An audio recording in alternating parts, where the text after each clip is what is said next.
again, monster freaks. That's right, we're back in the garage, and Jesse James is ready to do a burnout up a mountain. Now our car will go fast.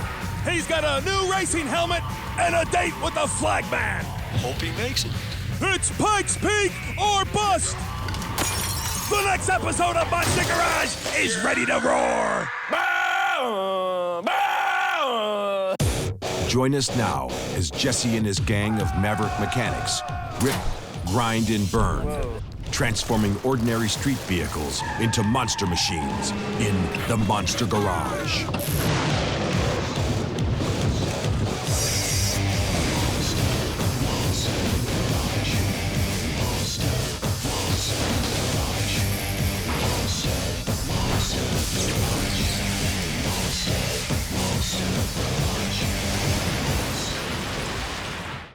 This week's challenge, transform this 1988 Chevy BLAZER into a Pikes Peak hill climber.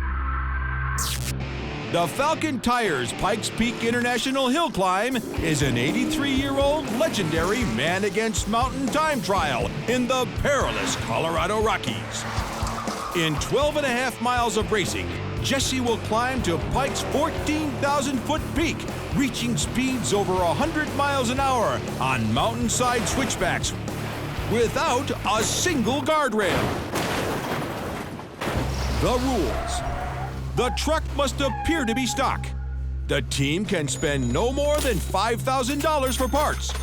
Jesse and his crew have 7 days and nights. On the first day, they design. For the next 5, they build.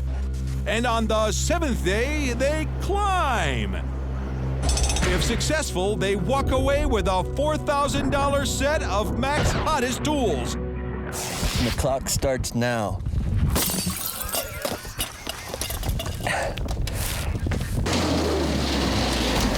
For this week's design, Jesse called upon his buddy Larry Ragland, a Pikes Peak record-holding champion. Patrick Yeneke, a vehicle artist who dreams up cars for the silver screen. And Pikes Peak sent their own Randy Rule, whose last name speaks mountains for his authority. He literally wrote the rules for the legendary race. Well, this one I've been thinking about for a while, just because it's something I think that definitely Monster Garage should tackle. It's such a cool race. I think the coolest thing about it is how special the cars have to be and how dangerous it is, you know. That it is. If you go off the road here, what happens? Well, there's some places, I mean, we've had cars go 600 feet off, but luckily they were in a corner where there were some rocks. It's a very unforgiving race. You make a mistake, it's catastrophic. I mean, you can't, it's bad. And this guy knows the perils of Pikes Peak firsthand. I don't care who you are, you get up there and your heart's beating. You have to use a certain degree of common sense. I mean, you can't go there and be fearless. That's where we're gonna have to work with Jesse. I mean, it just won't work. No matter how good we make the vehicle, it'll still be up to you, Jesse, because it's really a driver's race. I'm used to racing figure 8, man, so Well, I'm cool. And I learned how to race figure 8 in the Long Beach traffic circle. I think with this thing, yeah, it's a pretty cherry BLAZER. We just got to figure out how radical we want to go with it. I think the biggest chunk of work is it's got to be safe. You know, we're going to have to do a full cage. right, it has to be a good cage. Yeah, because it's got to be able to fall off a 600-foot cliff. Bear in mind, the race starts at about 9,000 feet, goes to 14,000 feet. So by the time you go 14,000, you've lost over 40% of the power of what it's sitting right now. We lose 3% every 1,000 feet. The higher you go, the less power you get, thanks to thinner air. You know, and you can get with a little roller motor, small block with a Pro Charger, 700 horsepower easy. Yep. Dependable. A small block engine packed with a supercharger will give this monster trailblazing power. This is good. Can't wait to check this one off our list. Pikes Peak. Check. To race up Pikes Peak, Jesse will drop in a roll cage and lower the BLAZER for tight turning. To get up to 14,000 feet, the monster will unleash a new 350 horsepower motor, coupled with a supercharger to crank out 600 horses.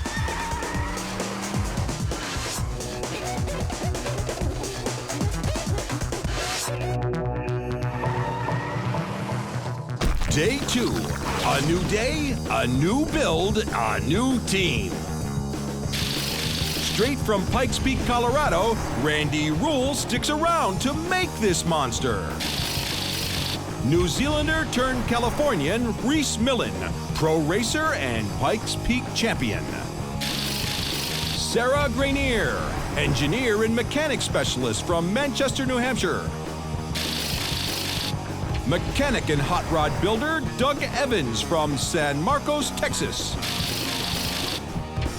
And the LBC's Mike Cook, special projects director for West Coast Choppers.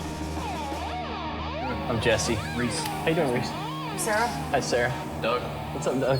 Pikes Peak. I think it's going to be a lot of work to get it to work right and to get it to turn What's your goal, to get up there or to get up there fast? fast. We'll probably get it stripped and get it down to the, bare frame motor trans out of it, and then just start building stuff back up from there. Start on the roll cage, all that stuff, making it safe. Before they rip into this BLAZER, Jesse explains that in order to get high, he needs to go low. Just got to get it down. This has to be like right here. Where? Okay. Oh, okay. Yeah, we need to lower it 12 inches, at least. No more talking. It's time to do some damage.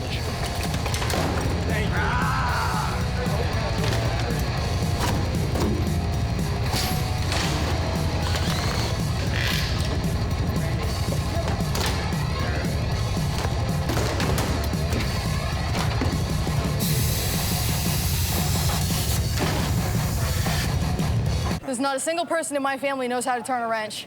My mom swears she has no idea where I came from. Sarah Grenier is a mechanical engineer who has tamed her own hill climbing racer. It's a Volkswagen Rabbit that I completely built from the ground up. Replaced everything on the car. Modified the suspension, the motor, built a full cage in it. It's got a full racing seat. It's a fully prepared race car. All the work is done by me, maintained by myself, and it works great.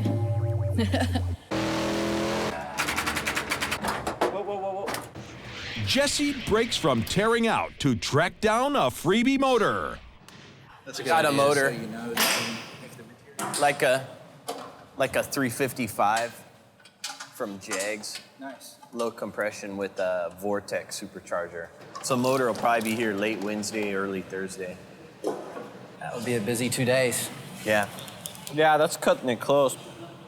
The beating heart of this hill climbing monster won't arrive until their 4th build day. We've got to make the most of that downtime to finish everything else, so all of us can concentrate on getting that done, because it is a lot of work. Reese Millen has racing in his blood. Son of champion Pikes Peak hill climber Rod Millen. His thing is the hottest new motorsport. Drifting is essentially, it's a controlled power slide. You come into the corner and you induce the car into a slide by adding throttle. Your competitor is basically trying to mimic your move. The winner is determined by a panel of judges. It's not a race, but the cars hit it hard. We're hitting at speeds 90, 100 mile an hour with the car at sometimes 30, 40 degree slide angles. The hill climber will be a rear-powered racer, so both axles will be replaced.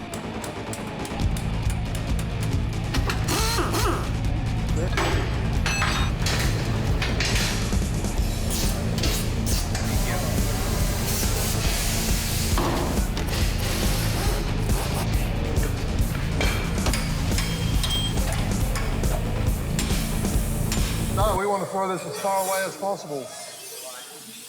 We don't like it. It's horrible.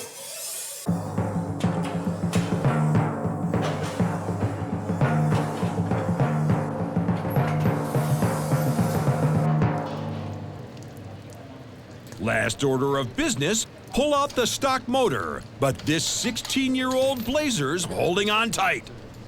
You can see it binding. No, this side's still got a bolt in it. Transfer case yoke is hooked on the cross member. There's no problem that can't be solved with a plasma torch.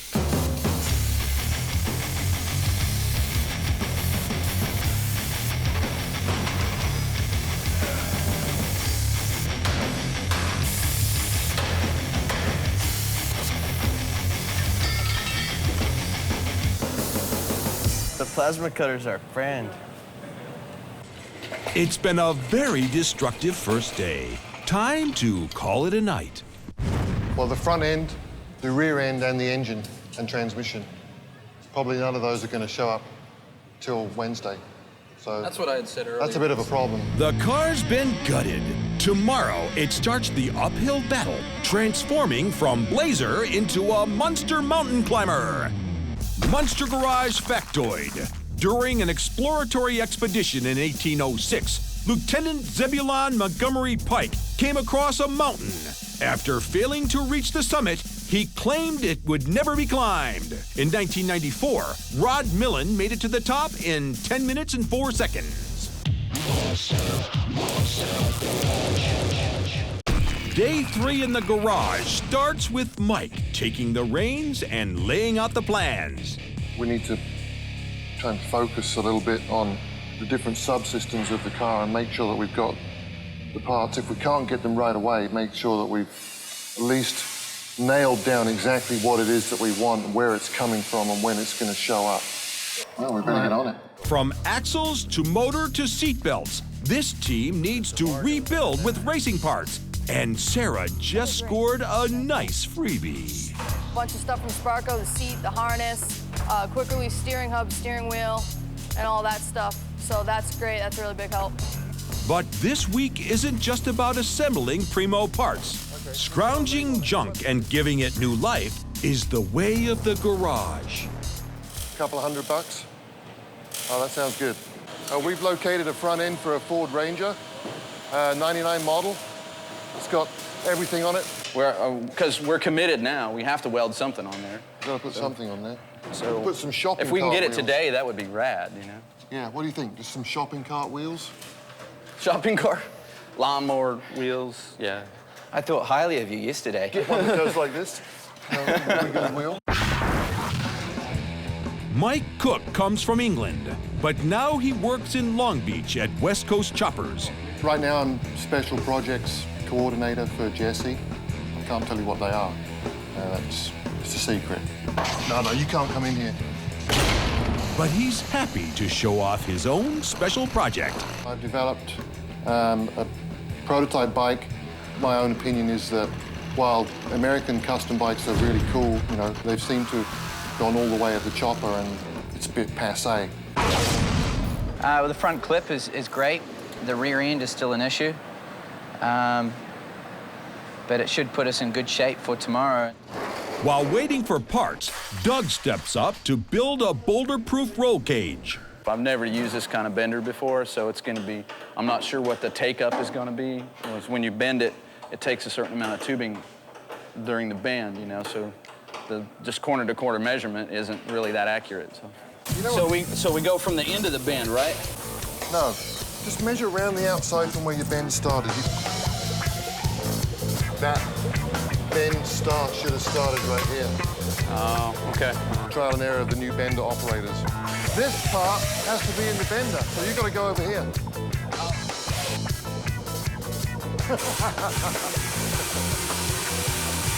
Are we two monkeys?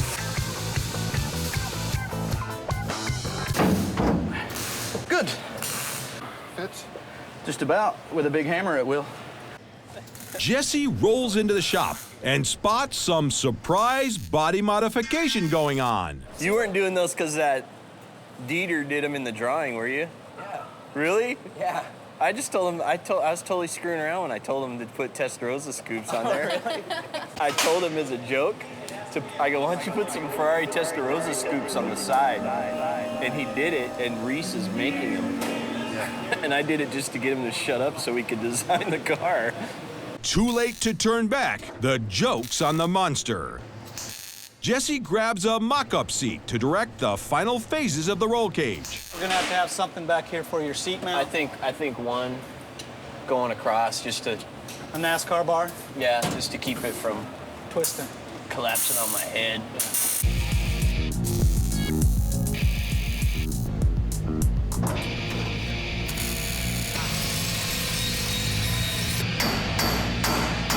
That cage looks pretty good.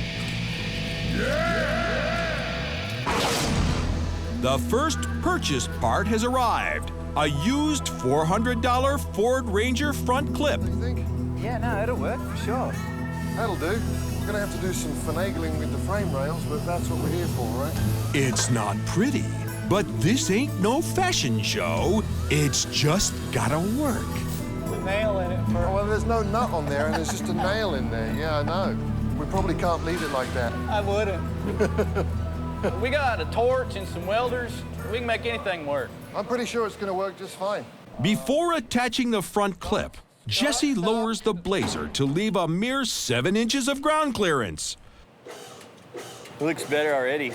You know, this thing was like 4-wheel drive, high center of gravity, so it could fit over big rocks and, you know, stuff like that. And I think with the race car, the lower the center of gravity, the better it'll handle because it won't roll in the corners, you know? It won't like teeter. The lower, you know, it's stuck and planted and the car will stay, you know, perpendicular to the road.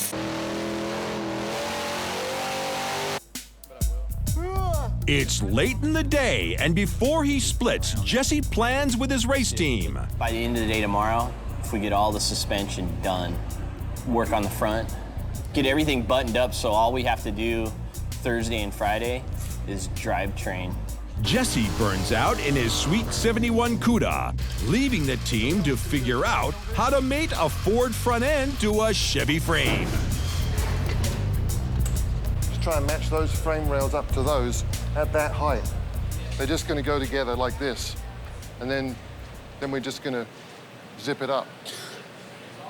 Yeah, it's gonna be great. Lowering with scrounged parts is easier said than done. The front suspension needs more than 7 inches of clearance. Well, where is it there? That's like 9.5 there. Right. But this is as low as we can go for this front suspension to work. Agree? Yeah, oh yeah. That's as low as we can get it. And still have suspension travel. Yeah. And it's not just the height, it's the steering as well. Well, so what's your biggest concern? This here. Steering is a big concern. See how low the tunnel is in comparison to the K-member? Yeah. This distance, the distance between this and the top of here, we're gonna end up cutting all this out, I think. You're creating so many more issues and so much more work because we're trying to get the vehicle low. If it was 2 inches higher, I'll weld a 2-inch piece of frickin' strip steel down the side so it looks the same height as what he wants. I don't know. Yeah, does he want it to look low or Be low. be low? We're trying to make this be low and it's screwing us everywhere else. The team is faced with a decision. Go against Jesse's wishes by raising the truck or spend days trying to make this height work. Kind of at a finish point for this evening. Yeah, well, let's sleep on it. The team's decision? They'll decide in the morning. Day 4. Will it be a mountain or a molehill? Resting on jack stands, the BLAZER's at Jesse's desired ride height, which isn't matching the front end. And upon closer inspection, this lower clearance also conflicts with the rear axle assembly. We need to raise the car up 2 inches. It's too low right now for the rear axle. What you're saying is if you cut this away, Well, I'm gonna bring it back to about here. Yeah, because Which- you and gotta I- have and then I clearance, gotta- you gotta have room for it to travel. So you're essentially your whole frame could break off. that's not a good thing, is it? No. If we raise it 2 inches, then we can box this in, bring the strength back to the frame. It helps us everywhere. You don't have to worry about the axle when, you know, if you It get helps with the alignment of those front plates too. Yeah, and it helps with the steering column. Well, it's a shame we have to raise the car up. But I think it just needs, it has to happen. But everyone has to agree on it. Yeah. Okay, that's fine with me. It makes our job easier on the front end. All right. Let's do it then. Now it's gotta come down. Easier on their front end might make it harder on their rear end when Jesse finds out they're raising his monster without his approval. I was gonna suggest maybe we don't tell him.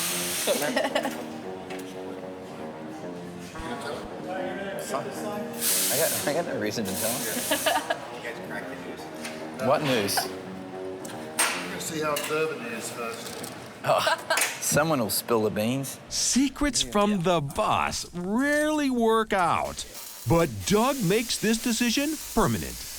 We're pretty good. I'm gonna weld it solid so it doesn't move, so we have it there.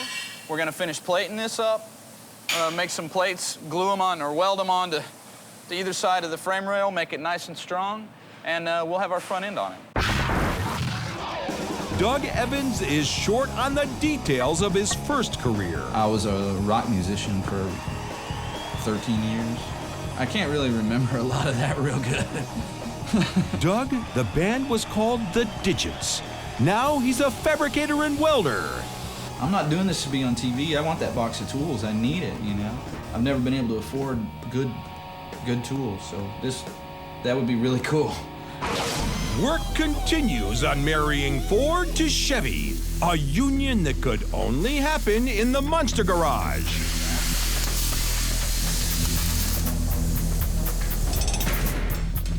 On the rear, the leaf springs will be tucked further inside the body to keep the truck low.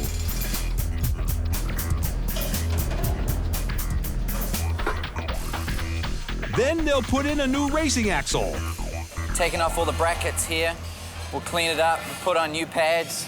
We'll slide it onto our leaf springs, set it up, and hopefully here in a couple of hours, it should be in place, ready to go.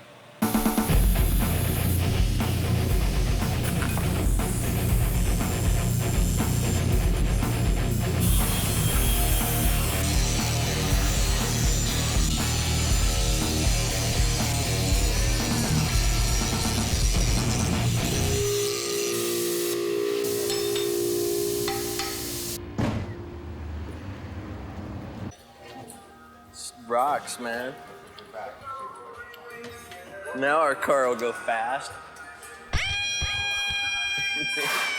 Yeah, now our car will go fast. I've got a real mullet. Why? Jesse asked me if I wanted a mullet wig. I said, I don't need one.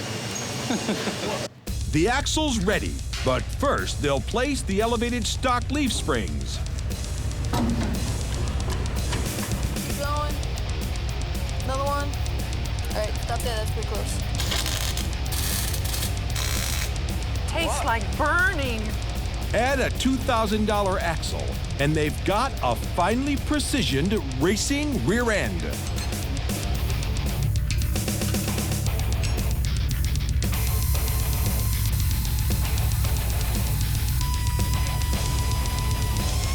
The final step is attaching rear shocks, but the Kiwi and the Brit don't agree on the process. What was your idea? Just put a half-inch bolt. And weld it on there. And why did I say that's not Cut the good? head off of it. Yeah. And weld it on. And why did I say that's no good? Because it was going to get hot. When you weld it, it's going to get hot, which will fatigue the bolt and will break off and you lose your shocks. What will she do? Exactly. Mike wants the easy way out, but Reese prevails. Chalk one up for the colonies. We got presents. Yeah, steering wheel, harnesses, carbon fiber seat. Before the seat gets installed, the steering wheel needs to be fitted to the master pedal masher. Bring her back there, good buddy. 10-4. Copy that. Right there is perfect. And I'm Okay. not gonna hit my elbows. I reckon I'm pretty good at driving fast. Not too good at driving slow, though. Right, got it. Roger that, bye. Let me check the clearance. Okay, it's good.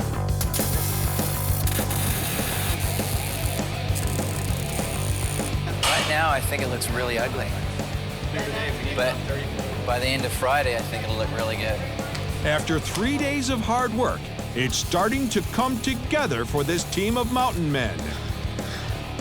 Jesse decides to light their fuse. It's Long Beach New Year.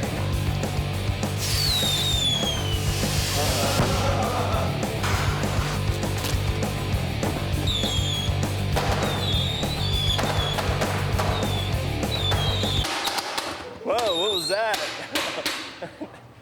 There's just 2 days left and still lots of holes to fill. Jesse's worried. We need stuff, man. We need a motor and a transmission. We need to install the drive shaft. Obviously, the motor has to be mounted. We have to fabricate custom motor mounts because it's a Chevy motor on a forked front end. We have to make sure that the ride height's correct, run all the lines, all the electricity, put the fuel cell in because we haven't got the fuel cell yet, put the radiator in because we don't have the radiator yet. The team still has a mountain of parts to tackle before their monster can take on a mountain. Monster Garage factoid. In 1929, Bill Williams used his nose to push a peanut up Pikes Peak. It took him 3 weeks, 184 peanuts, and 170 pairs of pants to reach the summit. Afterwards, he sold each of his 170 pairs of pants for $1.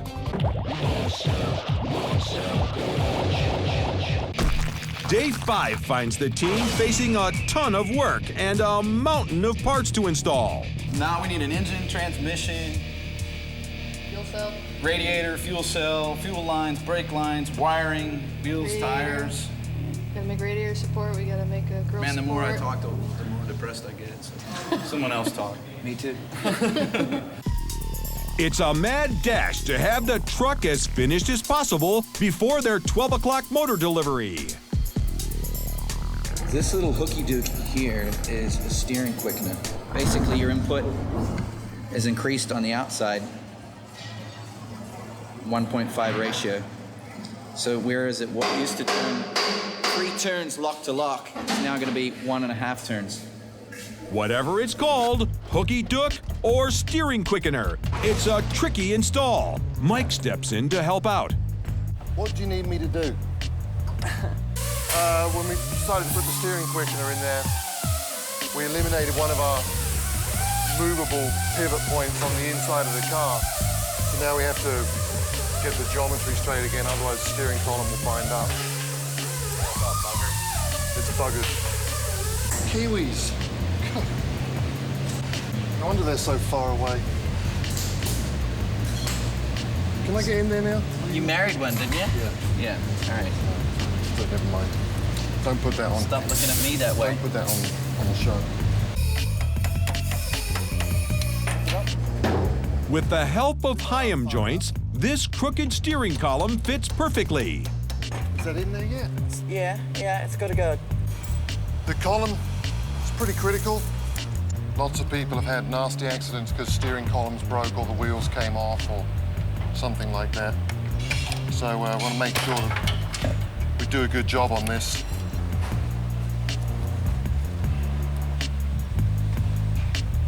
That is a beautiful thing.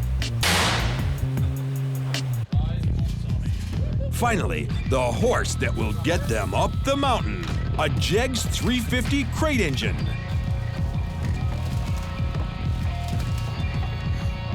Close behind is enough work to keep the team busy for a week. Transmission. Right on. Too bad, they've only got a day and a half. We have a B&M Turbo Hydromatic 400 performance transmission. Looks good. Their 350 horses will get a helping hand with this monster freebie. Vortex supercharger. All right, cool. Excellent. Nice. That'll make some horsepower. It's a really nice little system. When you get it on there, looks you'll great. see. Yeah. I think stock, the engine is about 350 horsepower, maybe a little bit more. But then when we put the blower on there, the Vortex guys tell us that we should be good for about 600 horsepower at about 7 pounds a boost, something like that. And then if we need more, we just overdrive the blower. First things first, see if the engine fits in the BLAZER. see if we have to cut the firewall, transmission tunnel, where the exhaust is going to come out, where the headers are going to, where the headers are going to go, and see if we're going to have any other unexpected problems. Keep coming down. Okay, let it down a little. That's good. It looks good. We're taking our time and just making sure everything's, detailed and done to spec, I think it's going to be a good little race car when it's done. That's up against the tunnel right there. That'll work. That will work. I mean, that'll work great. It's almost a straight shot into the pinion. That's it. The engine's cool, but now it's time for Vortex specialist Ricky Best to do what he does best, mount a supercharger. This is the carb enclosure assembly. Houses the carburetor so that when the motor goes into boost, there's equal pressure all the way around the carburetor. I'll put this thing on, I'll bolt it down, and then bolt the blower bracket assembly on.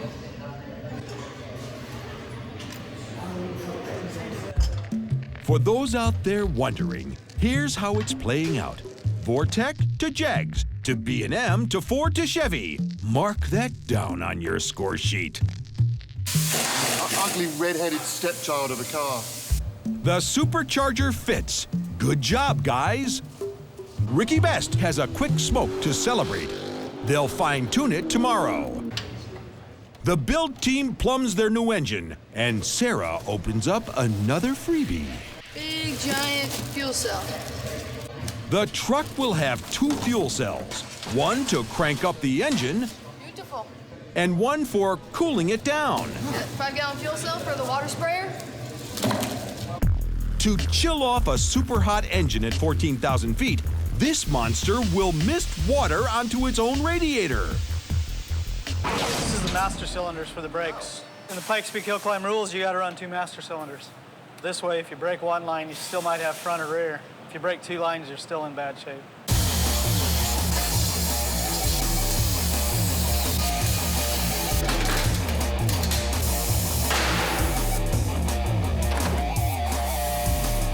Sweet.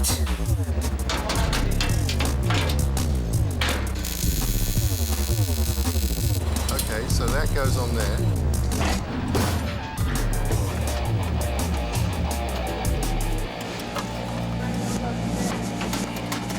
It's like a real race car, man. Oh, this is good. It's come together really well. It's all in place. It's just a matter of plumbing it and We just can't drop our guard tomorrow. No, We've got a full day. So. Come in and With 1 day left, the team leaves dog-tired, knowing they get no bones until the monster howls. Coming up, will Jesse hit his peak on Pike? Or will he bite the dust? You might see him a little bit moody. Stay tuned.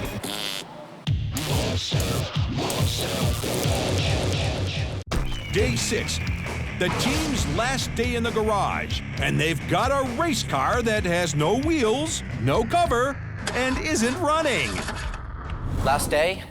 We've got a lot of work, guys. Yeah, I think it's going to go to the last second 10 o'clock. of the amount of time I reckon that we have. 10 o'clock. Hold me to 10 o'clock. Hold me until 10 o'clock? I can't hold you till 10 o'clock. My arms will get tired. With jokes like these, they might as well get to work. The team starts with a free racing radiator. But this huge part wasn't made to fit on a Ford front end. Cut it off to the front edge okay. of here, right? Yep. And then blow off these mounts as well. Okay.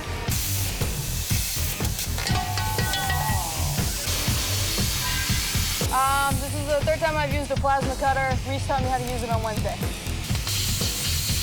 I'm not very good at it, but it's still fun. Building a core support for the radiator.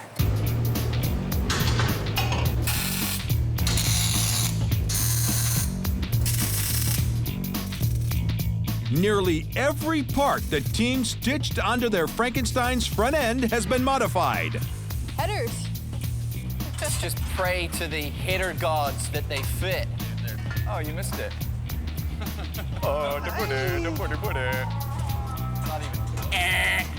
The exhaust stays true to form. Oh, I think we've got a little work ahead of us here. But at least we've got some pieces to start with. The man in black pulls up. When there's a showdown with a set of headers, we all know who's going to pull the trigger. Which side's worse? The other side? This side. I'll start on the crappy one first.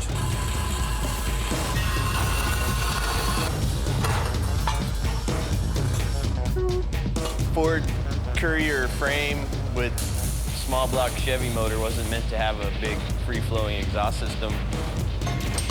This side, SUCKS.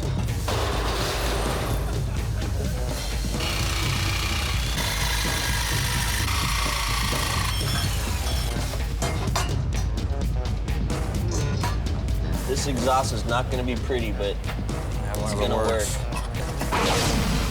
Back outside, another freebie. The latest in hill climber mountain wear. The super light Henneman fiberglass fenders are placed on the race truck. Feels fresh. And after a breather, Jesse continues banging his head against the headers. Crap! It's double the work to take the easy way out. As usual. I should have just started from scratch and made my own set. To make the headers fit, Jesse uses scrap tubing to redirect the pipes.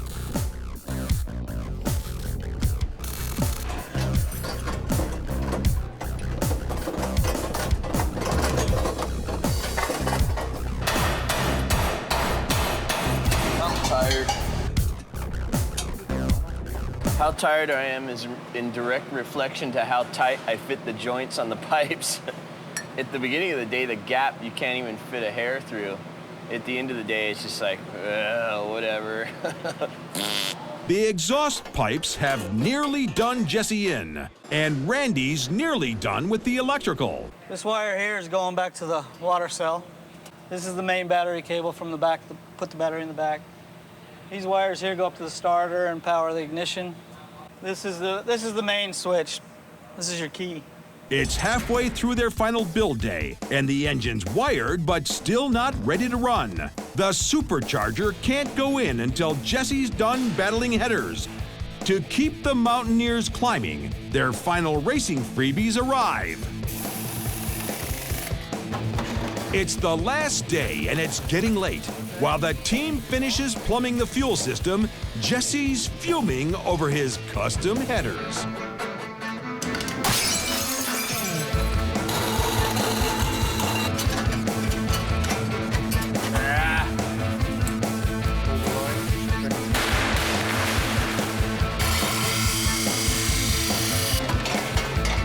You notice how when stuff fits, it affects my mood. Hate that stupid light. You might see I'm a little bit moody. That makes me feel better.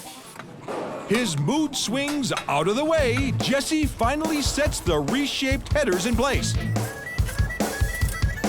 I got it, it fits, but then I smashed the hell out of my finger.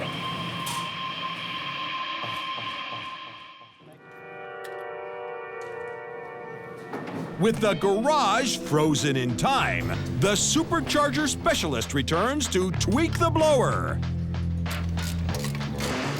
As long as this fuel system stuff goes okay, we'll be good to We'll go. let him live. If it doesn't, happy I got a fast car. That's beautiful. Bro, did you make that throttle cable bracket? I don't feel so bad about the headers now. Look at that. Looks like that's beautiful. That's like metal sculpture. Yeah. I don't think we're gonna reach my goal of 10 o'clock, but we gotta make the goal of 12 o'clock.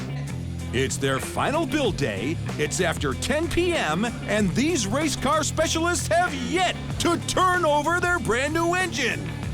We're ready to throw some gas in it and fire it up. I'm not that excited because I'm a little nervous. You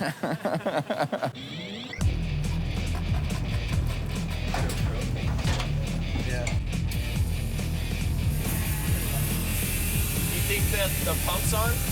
I don't know, I can't tell. Is that fitting leaking right there? This one right here? No. Before he turns it over, Jesse spots a flaw. Have we got any rags? I think that little fitting, that black hard line's leaking. That I think it's leaking from the front one. it has brakes. Yeah, can you get on that? Yeah. A pause in the action provides a chance to check out the engine's mist cooling system. Look at that. Anybody else? It's like one of those things at the fair for when you're hot. Hoses tightened, clock ticking, and Jesse's ready to hear his new monster roar. All right.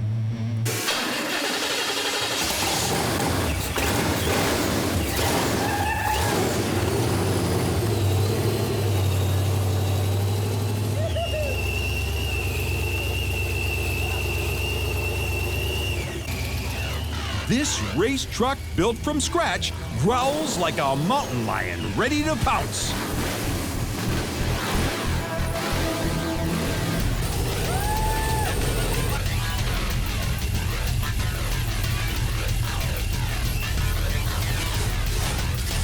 Not many mountains in Long Beach, but Jesse's still anxious to let his new monster out of the garage.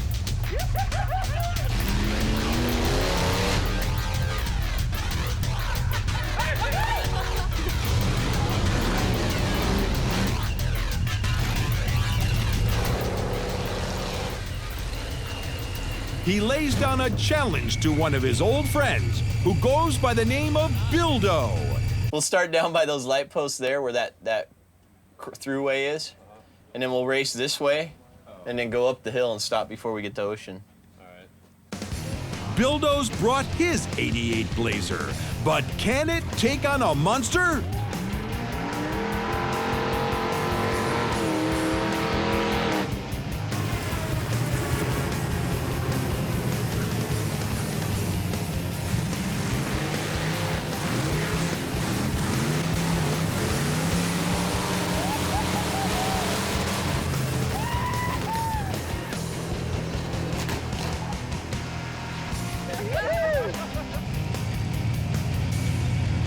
It died and I still won.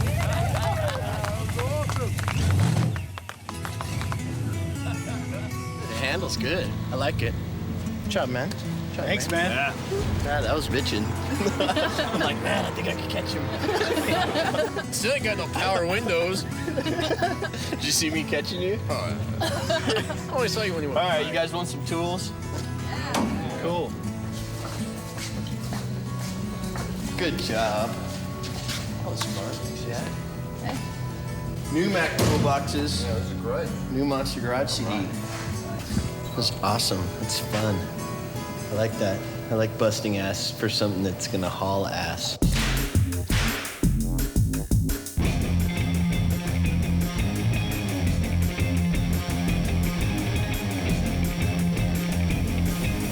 Build cost tally. Hard cash. Freebie value. Vehicle cost. Grand total.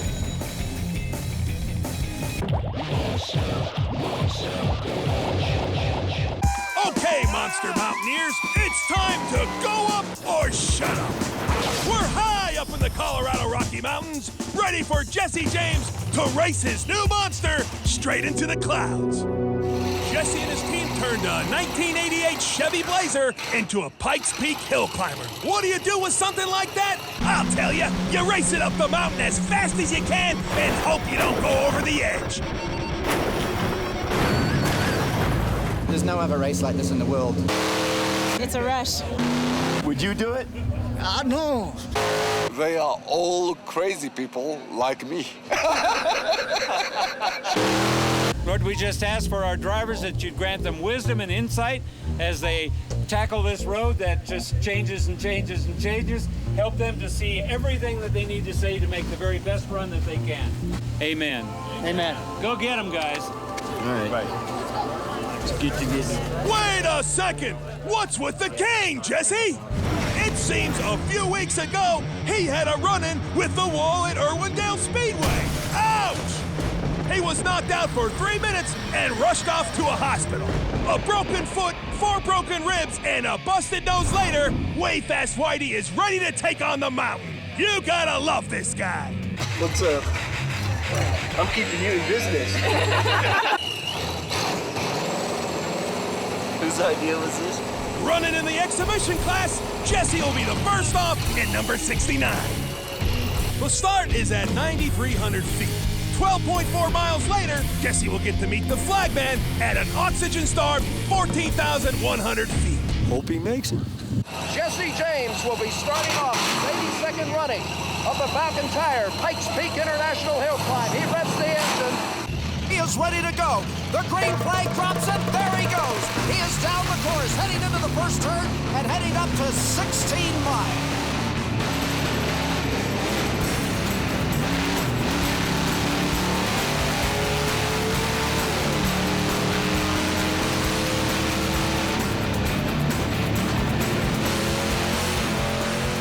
It's all dirt from here to the top.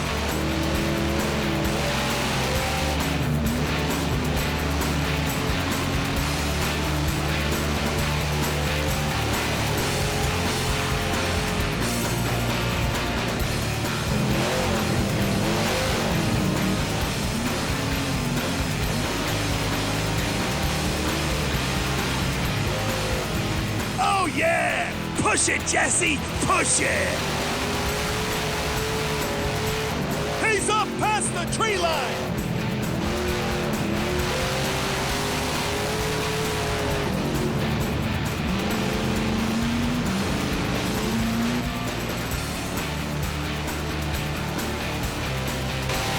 The man has no fear! Jesse's on the ragged edge!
Bring it home, Jesse!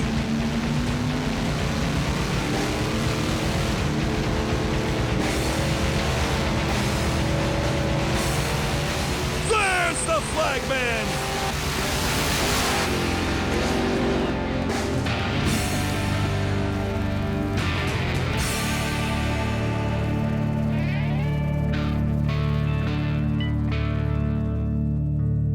I was on it. What's my time? 15 minutes and 4 seconds. Now that's a hell of a time for a Pikes Peak rookie. That was good. That means it's a good build.